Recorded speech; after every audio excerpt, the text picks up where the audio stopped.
जय हिंद भाई लोग। यह मेरा एक छोटा सा प्रयास है आपको आपके मंजिल तक पहुंचाने के लिए और आपकी वर्दी के लिए। एक बार वीडियो पूरा देखिएगा और अंत में कमेंट कर कर ज़रूर बताइएगा कि यह मेरा छोटा सा प्रयास कैसा लगा आपको। और इस वीडियो में मैं केवल प्रीवियस ईयर के प्रश्नों को ही लिया हूँ, नो बकवास, केवल पढ़ाई। देखिए मैं स्टार्ट करता हूँ। पहला प्रश्न आपको क्या दिया है कि आगरा और अवध के संयुक्त प्रांत जिन्हें अब उत्तर प्रदेश के नाम से जाना जाता है, कह रहा है कि ने वर्ष 1921 में अपनी राजधानी को कहाँ से लखनऊ स्थानांतरित किया था। तो यह याद रखिए कहाँ से भाई, इलाहाबाद से। कहाँ से? इलाहाबाद से। अब थोड़ी बात को समझिए। देखिए पहले इसकी राजधानी कहाँ थी? आगरा। आगरा से इलाहाबाद, इलाहाबाद से लखनऊ। तो आगरा जो इसकी राजधानी थी, याद रखिएगा 1838। 1838 में फिर कहाँ हुआ? इलाहाबाद। इलाहाबाद कब हुआ आपका? 1856 में, 1858 में।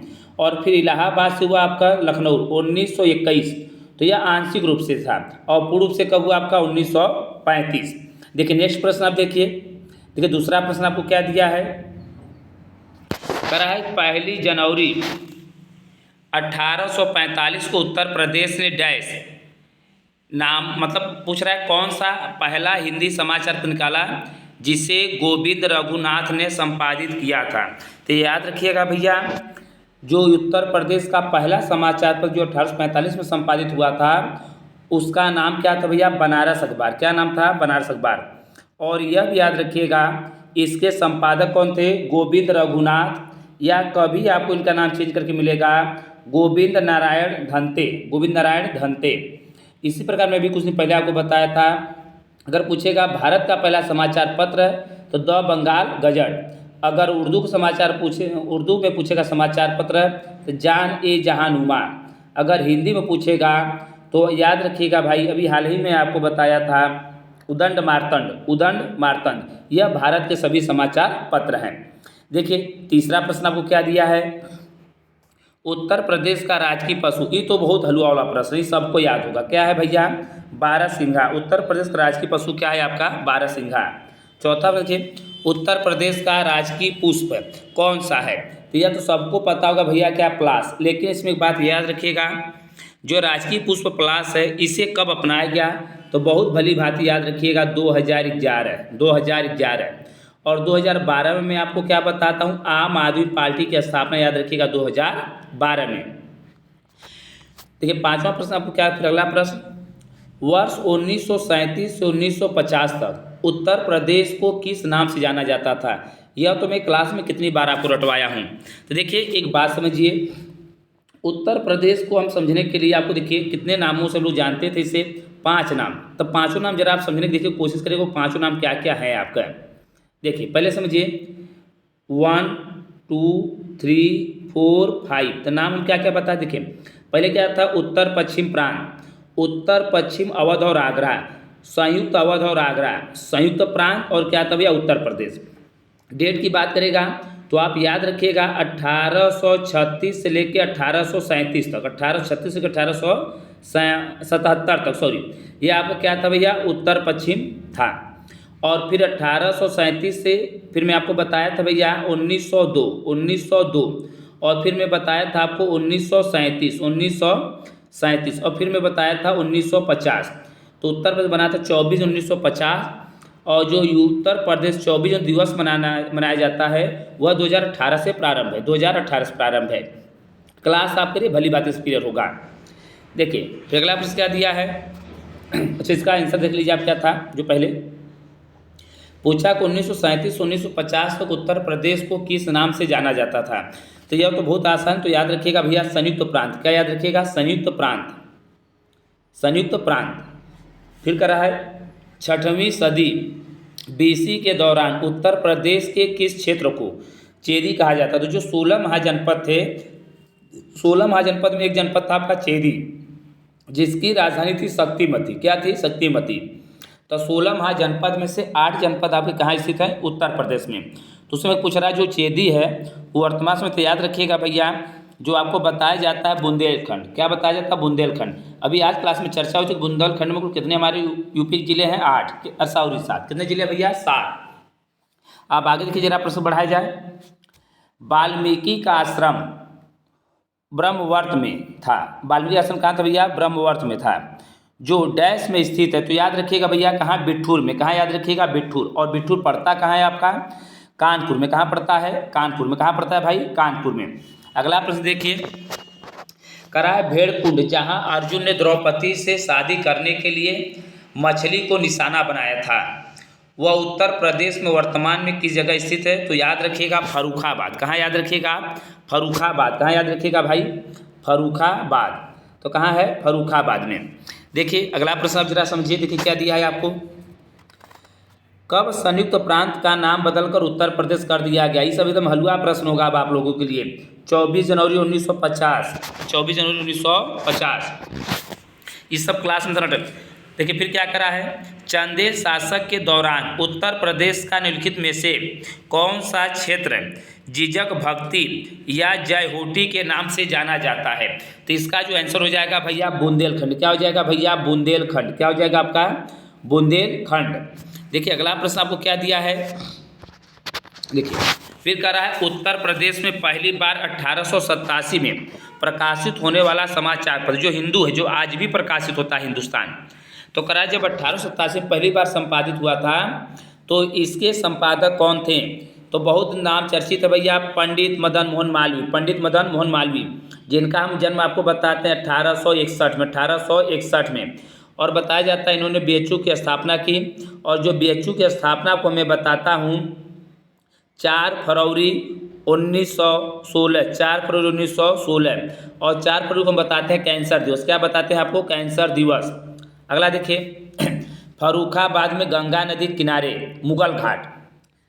फर्रुखा नदी किनारे, गंगा नदी किनारे जो है, फर्रुखा में गंगा नदी किनारे मुगल घाट का निर्माण किस बादशाह ने करवाया? बहुत जबरदस्त क्वेश्चन करा है। फर्रुखा में जो गंगा नदी किनारे मुगल घाट का निर्माण, तो इसके लिए आप याद रखिएगा भैया औरंगजेब। कौन कराया भैया? फर्रुखाबाद में गंगा नदी जो मुगल घाट का निर्माण कराया कौन? औरंगजेब। बहुत जबरदस्त क्वेश्चन। और देखिए औरंगजेब के विषय में हम बताए थे, इसका मकबरा कहाँ भैया? दौलताबाद में। कहाँ है? दौलताबाद में। अगला प्रश्न देखिए, उसमें क्या दिया है? अगला प्रश्न समझिए, कोशिश करिए। देखिए आप, आगरा की मोती मस्जिद का निर्माण किसने करवाया था?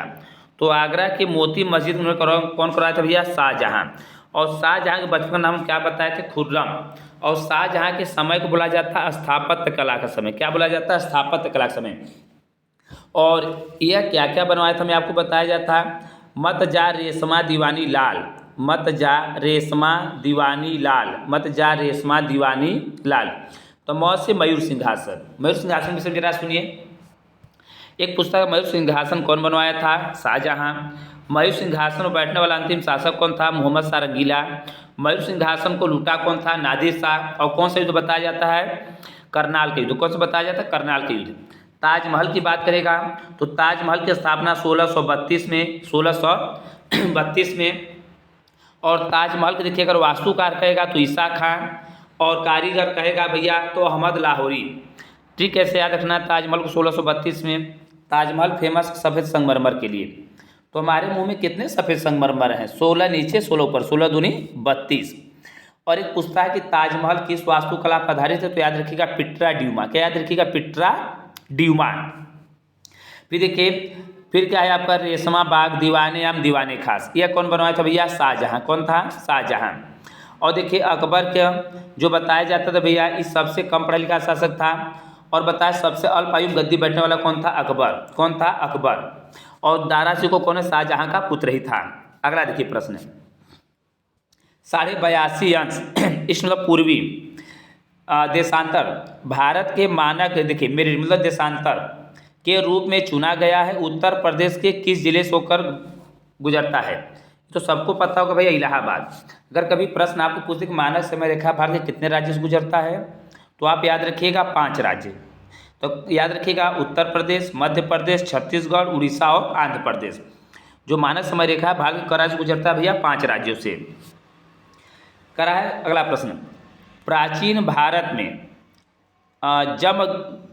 जमदग्नि ऋषि का आश्रम जमानिया में था, जो वर्तमान में उत्तर प्रदेश में किस जिला में स्थित है। तो यह पूछ रहा है कि जो इनका आश्रम था भैया जमदग्नि ऋषि का, उनका आश्रम जमानिया में था, तो वर्तमान समय में जमानिया को किस नाम से जाना जाता है। तो बहुत चर्चित नाम है, जिससे वाराणसी के बहन कहा जाता है गाजीपुर। वाराणसी बहन किसे, गाजीपुर। देखिए मैं आप लोगों के लिए वही प्रश्न लाया हूँ जो कहीं न कहीं प्रीवियस ईयर में पूछा है। फिर क्या कर रहा है, निम्नलिखित में से कौन सा देश भारतीय राज्य उत्तर प्रदेश की सीमा साझा करता है। अगर देखिए कर रहा है कौन सा देश भारतीय राज्य से, तो उत्तर प्रदेश में आपको बताया हूँ 8 राज्य, 1 केंद्र शासित प्रदेश और 1 देश। यही स्पष्ट करते, वह देश कौन है, नेपाल। तो नेपाल जो भारत से सीमा साझा करता है, उसकी जो लंबाई है 1751, लेकिन अगर केवल उत्तर प्रदेश से पूछेगा तो 538। और कभी यह पूछे कि नेपाल उत्तर प्रदेश कितने जिला टच करता है, तो 7। कितने जिला को, 7। और मैं आपको क्लास में भली बात बता चुका हूँ। देखिए कौन कौन सा है। पहला देखिए, पहला कौन कौन है भाई, देखिए पहला आपको मैं बताया हूँ पीलीभीत, दूसरा लखीमपुर खीरी, तीसरा बहराइच, चौथा में आपको बताया हूँ भैया श्रावस्ती, 5वां बलरामपुर, 6वां सिद्धार्थनगर, 7वां महाराजगंज। 7 ऐसे जिला यूपी के हैं जो नेपाल को टच करता है। अगला प्रश्न देखिए, उत्तर प्रदेश के निम्नलिखित जिलों में से किसकी सीमा नेपाल से के साथ लगी। अभी मैं बताया, तो भैया उत्तर में जो जिला लगी है भैया कौन है, महाराजगंज। कौन है भैया, महाराजगंज। कौन है, महाराजगंज। तो याद रखिए कौन सी जिला भाई आपको बताया जा रहा है, महाराजगंज। तो क्वेश्चन क्या था, अच्छा देखा जाए, ओहो क्वेश्चन में समझ नहीं पाए। देखिए क्या लिखा है, कह रहा है उत्तर प्रदेश की कौन सी जिला नेपाल से लगी। हाँ, याद रखिएगा महाराजगंज। कौन सी भाई, महाराजगंज। अब अगला प्रश्न देखिए क्या दिया है आपको, उत्तर प्रदेश का निम्नलिखित में से कौन सा जिला बुंदेल क्षेत्र का हिस्सा है। तो देखिए जो भी आपको हम बताएं कि उत्तर प्रदेश के 7 जिला जो हैं बुंदेल क्षेत्र से लगे हैं। उस 7 जिला को अगर आपको याद रखना था, मैं आपको बताया था समझने के लिए, चित्रकूट, बांदा, महोबा, झांसी, ललितपुर और एक है जालौन। कितना भैया, जालौन। और एक आपको बताया गया था हमीरपुर। यह सब किससे लगे हैं भैया, आपको याद रखिएगा, बुंदेलखंड क्षेत्र में आते हैं यूपी के 7 जिले। यूपी के 7 जिले। तो इसका आंसर हम क्या बताएंगे आपको, महोबा। क्या बताएंगे, महोबा। अगर जो बच्चा अगर क्लास करता होगा तो वह भली भांति सब प्रश्नों का जवाब जानता होगा। लिखित में से कौन सा जिला उत्तर प्रदेश के बुंदेलखंड क्षेत्र से संबंधित। अभी तो हम लोग की यही बात हुई, तो क्या बताया गया, महोबा, मोहब्बत करने वाली बात। आगे देखिए, उत्तर प्रदेश का क्षेत्रफल देश के कुल क्षेत्रफल का लगभग कितना है। तो आपको देखिए जो उत्तर प्रदेश का क्षेत्रफल बताया जाता है, कितना बताया जाता है भैया, 2,32,498, शायद यही बताया जाता है। चलिए 2,32,498। और देखिए बताया गया भैया कि जो उत्तर प्रदेश का जो क्षेत्रफल है पूरे भारत का क्षेत्रफल कितना भैया, 7.33%। कितना भैया, 7.33%। और मैं बताया तो उत्तर प्रदेश का अगर पूछेगा भैया उत्तर से दक्षिण कितनी लंबाई है, तो 240 की में बताइएगा। और पूरब से पश्चिम लंबाई पूछेगा तो बताइएगा 650। और पूछेगा उत्तर प्रदेश का उत्तरी जिला था, बताइएगा शामली। और नीचे का उत्तरी जिला सहारनपुर, नीचे क्या है, सोनभद्र। पूर्वी पूछेगा तो बलिया, और पश्चिमी पूछेगा तो शामली। आगे देखिए प्रश्न है, उत्तर प्रदेश के किस शहर को पूर्व का ग्रास के नाम से जाना जाता है। करा उत्तर प्रदेश के किस शहर को पूर्व के ग्रास के नाम से जाना जाता है। तो याद रखिएगा भैया कन्नौज। क्या याद रखिएगा, कन्नौज। कन्नौज को इत्र नगरी के नाम से भी जाना जाता है। और गंगा की पहली शाखा नदी जो राम गंगा है, वो भी कहाँ मिली है, कन्नौज में। और एक बताएगा उत्तर प्रदेश का सबसे बड़ा पश्चिम बिहार जो लाग बिहोशी पश्चिम बिहार, वह भी कहाँ है, कन्नौज में। आगे देखिए, अब मिट्टी से क्वेश्चन एक दिया है प्रीवियस ईयर में, मृदा जिसमें मुख्य रूप से पोटास की कमी है वह उत्तर प्रदेश के किस जिले में पाई जाती है। तो जौनपुर में। याद रखिएगा, कहाँ भाई, ऐसी मिट्टी जिसमें पोटास की कमी हो तो मिट्टी कहाँ पाई जाती है, जौनपुर जिले में। कहाँ, जौनपुर जिले में। फिर देखिए कह रहा है उत्तर प्रदेश की सबसे लंबी नहर कौन सी है। तो देखिए इसमें कुछ नहर का नाम दिया, मैं सबको आपको बताने का कोशिश भी करता हूँ। तो पहले तो आप ये याद रखिएगा उत्तर प्रदेश जो सबसे लंबी नहर है कौन सी, शारदा नहर। और देखिए जो शारदा नहर है, मैं आपको बताया हूँ गंगा की 4 सहायक नदी है जो नेपाल से आती हैं, काली, कड़काली, गंडक और कोसी। तो काली के नाम ही शारदा है। तो यह जो नहर है वही काली या शारदा नदी से निकली हुई है। यह उत्तर प्रदेश के 13 जिले, कितने याद रखिएगा, 13 जिले में प्रवाहित होती है। कितने जिले में? 13 जिले में प्रवाहित होती है। और देखिए निकली कहाँ है, याद रखिएगा बनवासा, कहाँ याद रखिएगा, बनवासा के समीप से। अब एक इसमें आप ऑप्शन देख रहे होंगे आगरा, तो आपको पता होगा कि आगरा हमारा किस नदी के किनारे? यमुना नदी के किनारे है। तो जो आगरा नहर निकली है यमुना नदी से। अब देखिए ऊपरी गंगा नहर और निचली गंगा नहर, तो दोनों तो गंगा से निकली है, लेकिन आपको समझना है कि जो आपका देखिए ऊपरी गंगा नहर है यह हरिद्वार से निकली है, जहाँ से आपको बताया जाता है गंगा मैदानी क्षेत्र में प्रवेश करती है। पूछेगा कभी अगर गंगा कहाँ से मैदानी क्षेत्र में प्रवेश करती है, तो वहाँ बताइएगा हरिद्वार। और निचली गंगा का नाम कहेगा तो याद रखिएगा बुलंदशहर, यूपी के बुलंदशहर, यूपी के बुलंदशहर में। चलिए आगे देखिए। फिर करा फिरोजाबाद में 200 वर्षों से अधिक समय से डैश का उत्पादन किया जाता है। जो आपको पता होगा फिरोजाबाद को क्या बोला जाता है? सुहाग नगरी या कांच की चूड़ियों के लिए फेमस है फिरोजाबाद। अगला देखिए प्रश्न क्या दिया है आपको, करा है मुरादाबाद। मुरादाबाद का नाम लेते ही आपको याद हो गया होगा पीतल नगरी। क्या बताया गया था? पीतल नगरी। और बताया गया था पीतल में क्या क्या मिश्र धातु बताया जाता है? तांबा और जस्ता। पिताजी, तांबा और जस्ता, पिताजी। काला नमक चावल की किस्म को एक जिला एक उत्पाद योजना के तहत उत्तर प्रदेश के डैश जिले से उत्पाद के रूप में चुना गया था। तो काला चावल और जो यह बताया जा रहा है भैया काला नमक काला चावल, तो इसका आंसर याद रखिएगा सिद्धार्थनगर। क्या याद रखिएगा? सिद्धार्थनगर। मैप को आप पहले अच्छी तरह भरिए, मैं अगर जिला का नाम लूँगा तो आपको दिमाग में तुरंत सेट हो जाएगा है कहाँ यह। फिर क्वेश्चन क्या दिया है, निम्नलिखित में से ई कॉमर्स कंपनी ने खाद्य उत्पादों की बिक्री के लिए उत्तर प्रदेश सरकार के साथ एक समझौता हस्ताक्षर किया है। तो बताना उस समझौते का नाम क्या है। तो ये देखिए 2018 की करेंट की क्वेश्चन थे, लेकिन आप इसका आंसर जान जाइए अमेजन इंडिया। क्या नाम था? Amazon India. ये 2018 की करेंट का क्वेश्चन है यार। उत्तर प्रदेश के नौटंकी, रासलीला, कजरी, झोरा, छपेली और जैता निम्नलिखित में से किससे संबंधित हैं? तो ये तो सबको पता होगा, ये क्या भैया लोक नृत्य से संबंधित। किससे संबंधित? लोक नृत्य से। किससे संबंधित है? लोक नृत्य से। अगला देखिए उत्तर प्रदेश घराना लिखित में से किससे भाई उत्तर प्रदेश पुलिस के लिए बहुत जबरदस्त प्रश्न है, जो घराने से हमको क्वेश्चन याद रखना होता है। यह सब कर रहा है लखनऊ घराना निम्नलिखित में से किससे संबंधित है? तो अगर लखनऊ घराना की अगर बात कर रहा है तो याद रखिएगा संगीत और नृत्य से। किससे भैया? संगीत और नृत्य से। किससे संबंधित है? संगीत और नृत्य से। कौन सा कथक घराना नृत्य शैली के आध्यात्मिक पहलुओं पर अधिक ध्यान देता है? तो कहेगा कौन सा घराना भैया अगर नृत्य शैली की बात करेगा तो याद रखिएगा लखनऊ। कौन सी याद रखिएगा? लखनऊ। कौन सी भैया? लखनऊ। लखनऊ घराने की नींव उस्ताद, मतलब कौन से उस्ताद द्वारा रखी गई थी? जो लखनऊ घराने की जो नींव रखी गई है तो यह याद रखिएगा भाई उस्ताद बख्शू खां। क्या याद रखिएगा? उस्ताद बख्शू खां। जो लखनऊ घराने की नींव रखी गई है किन पर रखी गई है? उस्ताद बख्शू खां। क्या याद रखिएगा? उस्ताद बख्शू खां। फिर करा बरसाना, ये तो बहुत आसान क्वेश्चन है। बरसाना जो होली है खेला जाता है डैश मथुरा में, यह किससे खेला जाता है? तो ये तो सबको पता होगा भैया किससे खेला जाता है? आपका डंडे से। किससे खेला जाता है? डंडे से। इसमें देखिए फिर अगला प्रश्न आपको क्या दिया है, कर है उत्तर प्रदेश में आयोजित काम्पिल मेला। क्या पूछा है आपसे?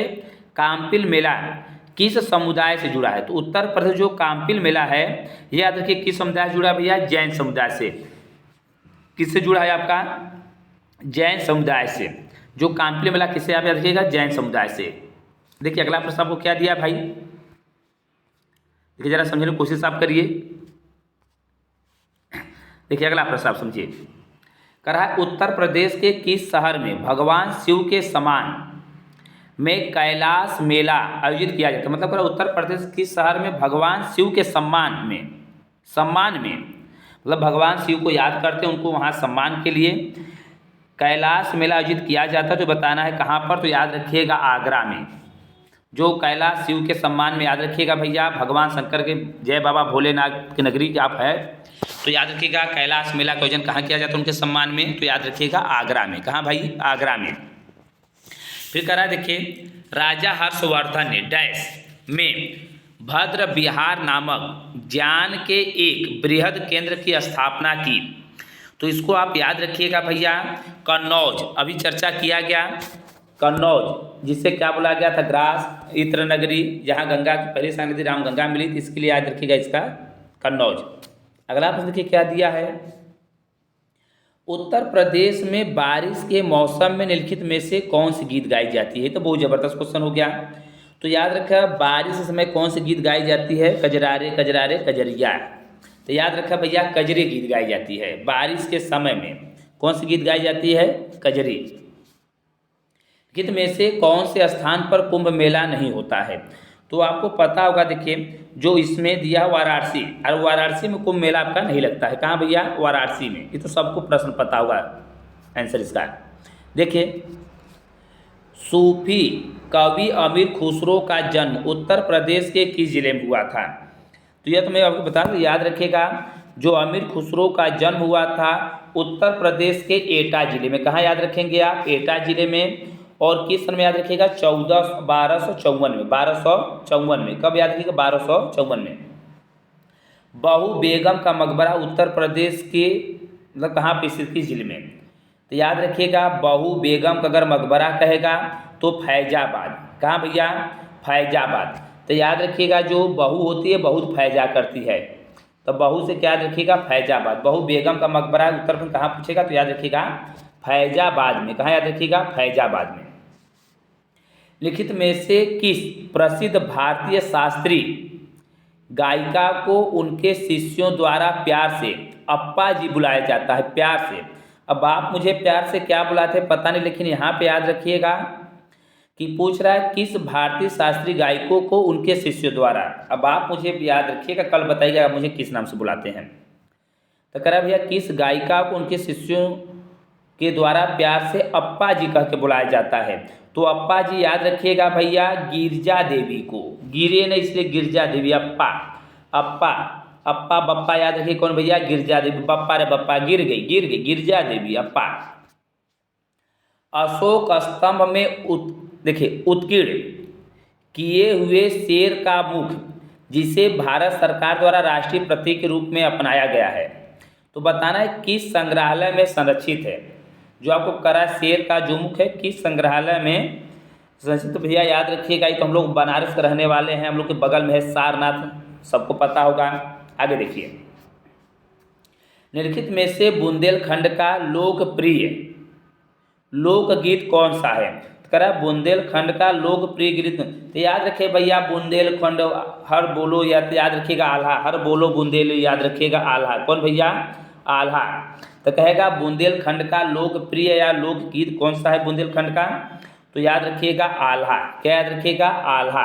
आगे देखिए, कह रहा है प्रसिद्ध सूफी संत शेख सलीम चिश्ती की दरगाह उत्तर प्रदेश में कहाँ पर है? तो फतेहपुर सीकरी। तो याद रखिएगा शेख सलीम, देखिए सूफी संत करा शेख सलीम चिश्ती दरगाह, याद रखिएगा फतेहपुर सीकरी। फतेहपुर सीकरी बनवाया था अकबर गुजरात विजय के उपरांत 1571 में। 1571 में। महर्षि वाल्मीकि का आश्रम ब्रह्मवर्त में स्थित था। जो महर्षि वाल्मीकि का आश्रम करा ब्रह्मवर्त में स्थित था, जो वर्तमान समय में उत्तर प्रदेश में कहाँ पर स्थित है? तो याद रखिएगा बिठूर। बिठूर आपको हम कहाँ बताए थे? कानपुर। बिठूर कहाँ बताए थे आपको मैं? कानपुर। फिर कह रहा है निम्नलिखित में से किस लोक नृत्य का आयोजन बुंदेलखंड क्षेत्र में फसल कटाई के समय किया जाता है? तो भी आपको बताया कि बुंदेलखंड का अगर कहेगा लोकगीत तो आपको बताएगा आल्हा, लेकिन अगर फसल की कटाई समय कहेगा तो याद रखिएगा कर्मा। मतलब अपना कर्म पूरा होने पर सब कर्मा। कौन सा नृत्य करते हैं? कर्मा। कौन सा भाई? कर्मा। अगला देखिए, श्री बाके बिहारी की बोलिए जय। श्री बाके बिहारी मंदिर उत्तर प्रदेश के निम्नलिखित में से किस जिले में है? तो ये तो भैया बाके बिहारी मथुरा वाले तो सबको पता होगा, बाके बिहारी मथुरा। आगे देखिए प्रश्न,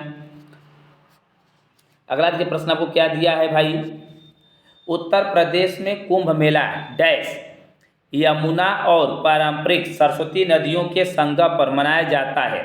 तो आपको तो पता होगा इसका आंसर भली भांति भाई कि क्या हो जाएगा, गंगा। क्या हो जाएगा, गंगा।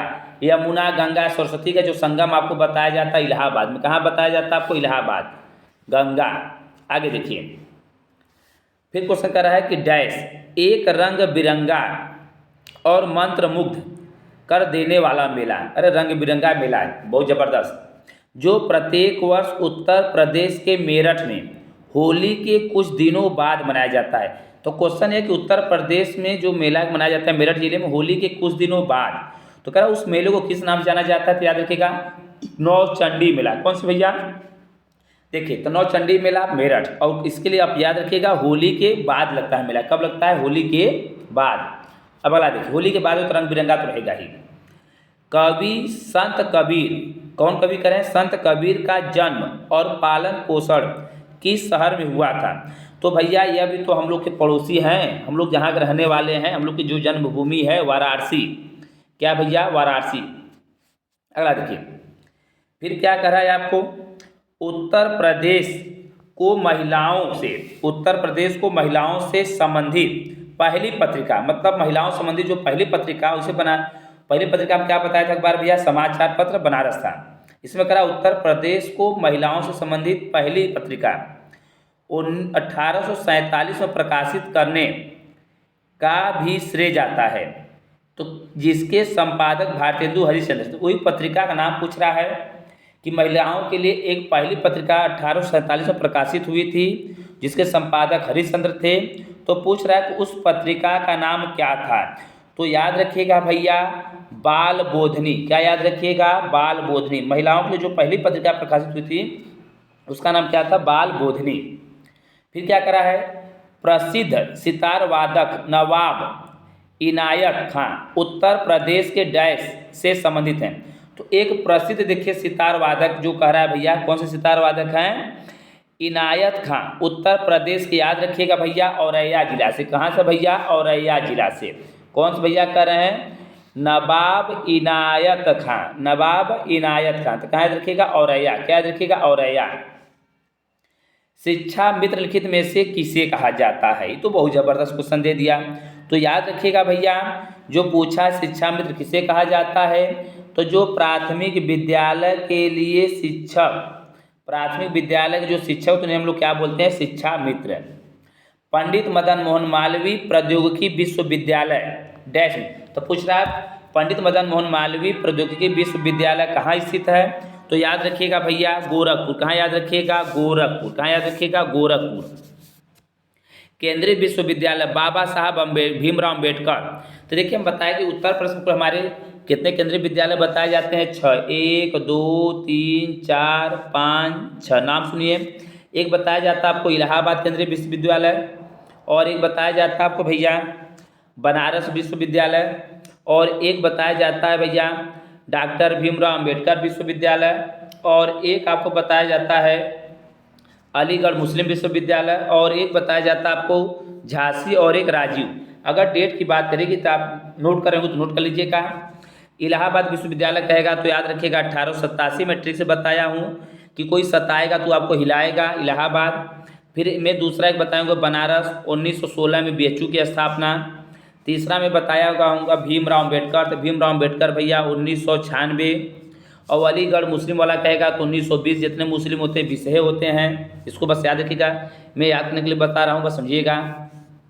और झांसी देखिए राजीव गांधी कहेगा तो राजीव गांधी बताए जाते हैं 2013 में, 13 में किसी का हमको राय विचारनी चाहिए, और उसी के 1 साल बाद झांसी। तो देखिए लेकिन यहाँ प्रश्न क्या था, तो प्रश्न आपसे यह पूछा है भाई, देखिए प्रश्न क्या था आपका इसमें, प्रश्न पूछा कि केंद्रीय विश्वविद्यालय बाबा साहब भीमराव अम्बेडकर विश्वविद्यालय विद्या विहार किस शहर में स्थित है। तो यह याद रखिएगा भैया जो बाबा साहब विश्वविद्यालय है, कहाँ याद रखिएगा आप, लखनऊ।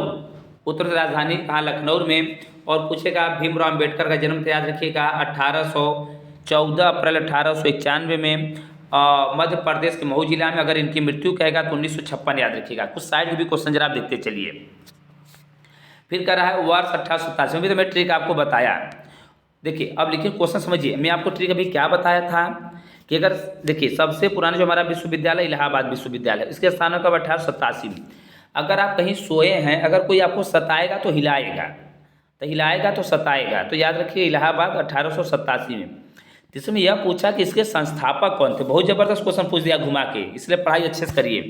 तो याद रखिएगा सर विलियम मुइर, कौन याद रखिएगा, सर विलियम मुइर। तो जो करा इलाहाबाद विश्वविद्यालय संस्थापक कौन थे, सर विलियम मुइर। और यह कहेगा मदन मोहन मालवीय थे, किसके संस्थापक थे, बीएचयू के संस्थापक थे 1916 में। अगला देखिए, फिर करा आपसे निम्नलिखित में से कौन सा उत्तर प्रदेश का सबसे पुराना विश्वविद्यालय है। अभी मैं बताया आपको जो इलाहाबाद विश्वविद्यालय है भाई, उसकी स्थापना में आपको कब बताया आपको।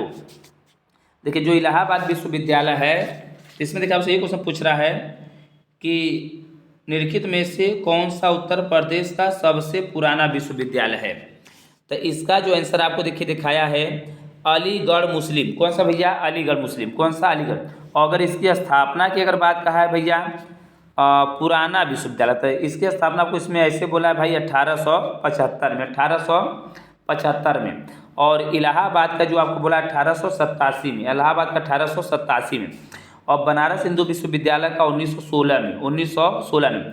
और महात्मा गांधी जो विद्यापीठ है इसका बताया जाता है 1921 में। राष्ट्रीय कवि मैथिली शरण गुप्त का जन्म उत्तर प्रदेश के, पूछ रहा जो मैथिली शरण गुप्त हैं जो राष्ट्रीय कवि हैं, इनका जन्म कहाँ हुआ था। तो इनका जन्म आप याद रखिएगा भैया झांसी में। कहाँ याद रखिएगा, झांसी में। तो राष्ट्रीय कवि जो मैथिली शरण गुप्त हैं उनका जन्म कहाँ बताया गया आपको, झांसी में। कहाँ बताया गया, झांसी में। फिर कह रहा मथुरा कला विद्यालय, मथुरा कला विद्यालय डैश काल के दौरान अपने शीर्ष पे था। तो याद रखिएगा मथुरा कला विद्यालय किनके काल में, तो याद रखिएगा कुषाण काल में। किस काल में, याद रखिएगा कुषाण काल में। किस काल में भैया, कुषाण काल में अपने शीर्ष पे था। गुप्त काल का कह रहा है भैया टेराकोटा, मतलब पक्की मिट्टी की ईंटों से बनता भीतर गांव मंदिर उत्तर प्रदेश के किस जिले में। तो बस आप याद रखा भीतर गांव। तो जो भीतर गांव जो मंदिर भैया कहाँ याद रखा, कानपुर। तो भैया याद रखा कान के भीतर, कान के भीतर। तो भीतर से याद रखा भीतर गांव मंदिर, कान तो कान के भीतर, तो भीतर गांव मंदिर। बस खत्म होने वाला है, देखिए समझते हैं। अरे बहुत जबरदस्त, वाराणसी के विश्वनाथ, काशी विश्वनाथ मंदिर का निर्माण किनके द्वारा कराया गया। काशी विश्वनाथ मंदिर हम लोग घूमने गए होंगे तो आप लोग देखे भी होंगे कि बाहर अहिल्या देवी का मंदिर मूर्ति भी लगा होगा। तो याद रखिएगा जो वाराणसी में काशी विश्वनाथ जी का मंदिर, उनका निर्माण कौन करवाई थी, रानी अहिल्याबाई, रानी अहिल्याबाई। फिर देखिए यह तो एक क्वेश्चन करेंट का पूछ दिया है, तो इसको रहने दीजिए, आगे देखिए प्रश्न। फिर कह रहा है निम्नलिखित में से कौन सा यूपी पुलिस विभाग की चयन प्रक्रिया के चरणों में से एक नहीं है। तो इसमें देखिए जो आपको जो पुलिस प्रक्रिया चयन है, इसमें भाषा उषा की बात नहीं की जाती है। भाषा उषा की बात, शारीरिक परीक्षण होता ही है, शैक्षिक योग्यता होता ही, आयु की बात होती है, भाषा की नहीं। आगे देखिए उत्तर प्रदेश पुलिस का मुख्यालय कहाँ पर स्थित है। तो उत्तर प्रदेश पुलिस का जो मुख्यालय कहाँ स्थित है भैया, याद रखिएगा प्रयागराज। कहाँ याद रखिएगा, उत्तर प्रदेश पुलिस का मुख्यालय याद रखिएगा भाई लोग प्रयागराज। और जिसकी स्थापना आपकी हुई 1861 में, 1861 में। और चीज़ें देखिए स्वामी विवेकानंद का जी मैं जन्म बताता हूँ, और रविंद्रनाथ टैगोर जी का जन्म कब हुआ था, 1861 में। और उत्तर प्रदेश पुलिस का मुख्यालय अगर आपको कहेगा तो याद रखिएगा प्रयागराज इलाहाबाद में। और लेकिन अगर कहेगा पुलिस मंडल तो बरेली और मेरठ में याद रखिएगा। और इसकी स्थापना कहेगा आपको 1861 में। आगे देखिए पहली महिला मुख्यमंत्री वर्ष 1963 में, जो पहली महिला मुख्यमंत्री वर्ष 1963 में नियुक्त की गई थी, उन्होंने किस भारतीय राज्य सरकार का नेतृत्व किया था। तो याद रखिएगा उत्तर प्रदेश। तो उत्तर प्रदेश की हमारी जो पहली महिला मुख्यमंत्री बनी थी सुचिता कृपलानी। कौन बनी थी, सुचिता कृपलानी। यह उत्तर प्रदेश मुख्यमंत्री के साथ साथ भारत की भी पहली महिला मुख्यमंत्री थी। और इनका कार्यकाल कहेगा तो 1963 से 1967 याद रखें। 1963 से क्या याद रखिएगा भैया, 1963 से 1967 याद रखिएगा। और ये अगर कहेगा उत्तर प्रदेश के क्रम में चौथे मुख्यमंत्री तो याद रखिएगा चौथा। वर्तमान में जो मुख्यमंत्री योगी आदित्यनाथ क्रम से 32वें हैं, लेकिन अगर व्यक्तिगत की बात करेगा तो 21 याद रखिएगा। आगे देखिए, उत्तर प्रदेश में वर्तमान मुख्यमंत्री योगी आदित्यनाथ, देखिए हम क्या बोले, वही क्वेश्चन है, योगी आदित्यनाथ डैश संप्रदाय संबंधित, उनके नाम में छिपा है नाथ, योगी आदित्यनाथ, क्या याद रखिएगा, योगी आदित्यनाथ। ये क्या थे भैया, उत्तर प्रदेश में जो कहेंगे जो हमारे माननीय मुख्यमंत्री योगी आदित्यनाथ जी हैं, जो आप लोग को बहुत खुशी की बात है भर्ती भी दी है, तो किस संप्रदाय के हैं, नाथ संप्रदाय। किस संप्रदाय के, नाथ संप्रदाय के। आगे देखिए समझिए, उत्तर प्रदेश में किस वर्ष सभी सरकारी कार्यों के लिए हिंदी का प्रयोग करना कानूनी तौर पर अनिवार्य कर दिया गया। तो बहुत अच्छे क्वेश्चन है। तो अगर आपसे पूछेगा कि उत्तर प्रदेश में कब से सभी सरकारी कार्यों के लिए हिंदी भाषा का प्रयोग अनिवार्य कर दिया, तो 1977 में आप याद रखिएगा माउस का खोज हुआ था, जिसको खोज करता है कौन थे, डगलस। बहुत अच्छे क्वेश्चन है। उत्तर प्रदेश का राजकीय पुष्प कौन सा है, तो उत्तर प्रदेश का राजकीय पुष्प आप याद रखिएगा पलाश, जिसे मैं बताया 2011 में अपनाया गया। उत्तर प्रदेश के लोकायुक्त भ्रष्टाचार विरोध प्राधिकरण पद के सृजन, तो याद रखिएगा भैया उत्तर प्रदेश में जो लोकायुक्त की बात किया है, तो इसकी देखिए जो सृजन हुई थी 1975 में। कब हम आपको बताएं, 1975 में हम कैसे बताए थे, देखिए समझिए। पहले अगर लोकायुक्त का कहेगा तो सबसे पहले महाराष्ट्र में लागू हुआ था और उत्तर प्रदेश में 1975 में। और जो लोकायुक्त थे पहले उनका कार्यकाल था 6 वर्ष, लेकिन 2012 से इनका कार्यकाल कर दिया गया 8 वर्ष। और जो हमारे पहले लोकायुक्त थे उनका नाम याद रखिएगा विशंभरनाथ। कौन थे भैया, विशंभरनाथ। ये लोकायुक्त के विषय में इतनी बातें आप याद रखिएगा। आगे देखिए, डॉक्टर भीमराव अंबेडकर पुलिस अकादमी उत्तर प्रदेश में कहाँ पर स्थित है, तो डॉक्टर भीमराव अंबेडकर जो अकादमी है याद रखिएगा भैया मुरादाबाद। कहाँ याद रखिएगा, मुरादाबाद। डॉक्टर भीमराव अंबेडकर पुलिस अकादमी उत्तर कहाँ भैया, मुरादाबाद। देखिए फास्ट पढ़िए, समय बहुत कम है। उत्तर प्रदेश में सबसे अधिक बोली जाने वाली भाषाएं हिंदी और लिखित में से है, तो जानिए रहे भैया उत्तर में जो सबसे अधिक बोली जाने वाली भाषा देखिए पहले हिंदी थी, उसके बाद कौन सा भैया आपका उर्दू। उर्दू को कब अपनाया गया, 1989 में। 1989 में आपको बताता हूँ सांची का स्तूप। उत्तर प्रदेश में चित्रकारी की कला ने किसके शासन के दौरान अपना चरम स्थान हासिल किया था, तो भैया देखिए जहांगीर को बोला जाता है चित्रकारी प्रेमी। जहांगीर को चित्रकारी का प्रेम बोला जाता है, उसी के समय में चित्रकारी चरम सीमा थी। देखिए अब क्वेश्चन लगता है सब समाप्त हो गया है। मेरा यह प्रयास आपको कैसा लगा जरा कमेंट करके ज़रूर बताइएगा। अगर अच्छा लगा तो मैं आपके लिए ज़रूर मेहनत करूँगा। जय हिंद। पढ़िए, अपने माता पिता का सपना पूरा करिए, क्लास में समय से जुड़िए, रिवीजन बहुत ज़बरदस्त होगा। जय हिंद भाई लोग।